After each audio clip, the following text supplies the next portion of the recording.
My name is Kevin Danaher. I'm a co-founder of Global Exchange and also one of the executive co-producers of the Green Festivals. We are now in 5 cities. We're adding Denver next year. We're in San Francisco, Seattle, Chicago, Washington, D.C., and Denver. And what we're trying to do with the Green Festivals, it's 2 nonprofit organizations, Global Exchange and Co-op America.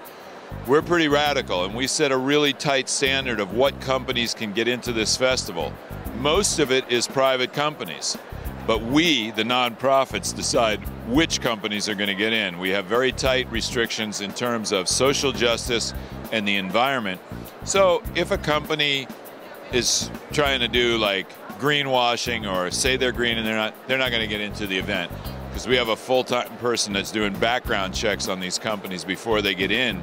That costs us money because we exclude companies that would like to pay us money but they can't get in. But actually it ends up paying off in the long run because it allows us to say to the public, look, when you come into this event, you don't have to worry about, is it really green, is it really organic? It is, because we spent the time and the money and the energy to filter out the bad ones, so you're only getting the very best, the cream of the crop of the green economy. And the fact that this hall is packed, we're probably going to get over 30,000 people this weekend. We had 30,000 in Seattle. We get 41,000 in San Francisco, shows that the green economy is maturing and it's reached a sort of tipping point where now it's in the mainstream media. Time Magazine, Newsweek, National Geographic just started their own, how to be green kind of magazine.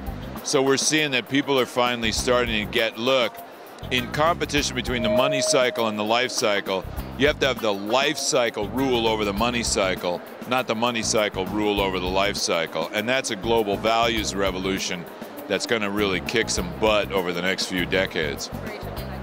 Actually, it started about 7 years ago. I had an idea for a building. I wanted to do like Green Mart, the opposite of Walmart, where all of the companies would be green companies, but I didn't know real estate. And I didn't know the green companies. I had done mostly books about the World Bank, the IMF, the World Trade Organization, which all suck. And I realized, wait a minute, the problem with these big transnational corporations is they're not rooted in place and they're not green. So the opposite is the local green economy. What if you could have a building that was Green Mart, not Walmart, where you had all green companies, where people could go to one place and see the whole green economy? But I realized that I didn't know the green economy companies, so I thought if we could do an event and then build up from that, kind of crawl, walk, run. Well, now we're in our 7th year. We have 500 contracts with these green companies, so now we've got a building in Second Life, the virtual reality space. If you go to globalcitizencenter.org, there's a little video fly-through of the building. We're going to sell space in that virtual building to these companies.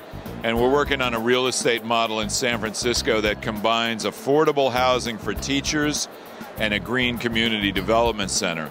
Because most cities have unused city-owned property and they have trouble attracting and retaining teachers. So you say to them, look, you give us a cheap lease on the land, we'll build this big building, and eventually we'll give it back to you once it's above water and making money. Because we're a nonprofit. We're not doing it to get rich financially. We're doing it to save humanity from itself. That's the #1 item on the agenda right now. There's about 350 exhibits in here. About 40 or 50 are nonprofit organizations. The rest are for-profits. And then we have a lot of speakers, so it's a conference and a trade show. We have a kids zone. We have a green building area where the talks are about that. We have a fair trade zone where the talks are about fair trade issues, fair trade coffee, fair trade chocolate. And the idea is to present the entire green economy to people and say, look, the next economy, the future economy that makes its money by healing nature, not destroying nature, like the honeybee. The honeybee doesn't hurt the flower when it makes honey. It helps the flower when it makes honey. We have to replicate that, the biomimetic, the biomimicry economy.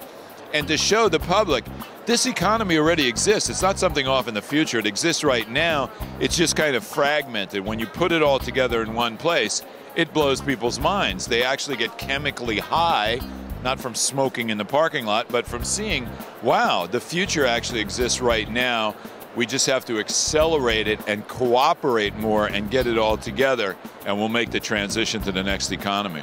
So what you want to do is you want to go to Green Festivals with an S, greenfestivals.org, and on that website you can find all of these companies, you can find all of the speeches, all the presentations, the audio and video, you can stream them for free, and you can find out about the next shows. We're in 5 cities, so you want to find out when's the next show nearest you, and come to it and check it out, because it's a party, but it's a party with a purpose.